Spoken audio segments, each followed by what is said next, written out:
Noi abbiamo rinunciato nella sostanza a tutti i motivi di impugnazione ed è stato accolto il motivo numero 4, quindi il motivo relativo al bilanciamento tra le circostanze attenuanti e le circostanze aggravanti. In gergo tecnico si chiama concordato ed è quello che hanno raggiunto Procura Generale e Difesa sul caso di Bujar Fandaj, il 42enne di origini kosovare condannato in primo grado all'ergastolo per l'omicidio di Vanessa Ballan, la giovane mamma di 26 anni, incinta del secondo figlio, uccisa a coltellate nella sua casa di Spineda di Riese Pio X il 19 dicembre del 2023.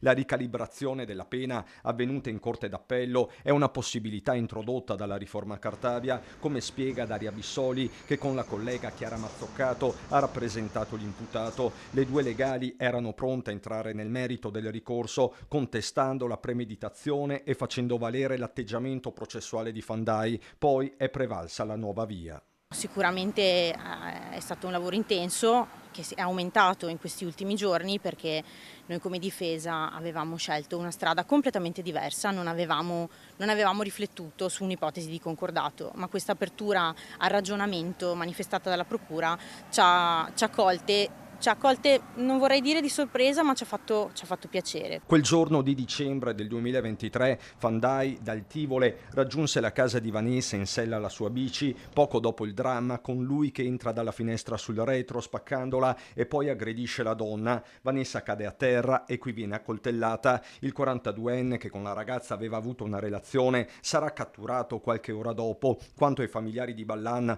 parla al momento il loro legale Simone Guglielmin. In merito a tale accordo, sulla sola quantificazione della pena, le difese di parte civile non hanno potuto tecnicamente interferire. La Corte d'Assise d'Appello ha quindi ratificato il concordato. Per quanto alle richieste delle parti civili, la sentenza conferma pienamente le statuizioni di primo grado in favore dei familiari e del compagno della vittima. La sentenza a questo punto, una volta pubblicate le motivazioni, sarà definitiva e non impugnabile. Sul femminicidio di Vanessa, almeno dal punto di vista processuale, viene così posta la parola fine. Anche il concordato, a nostro avviso, ha fatto la sua parte nel continuare a tenere i toni di questa vicenda il più possibile rispettosi per tutte le parti che sono coinvolte.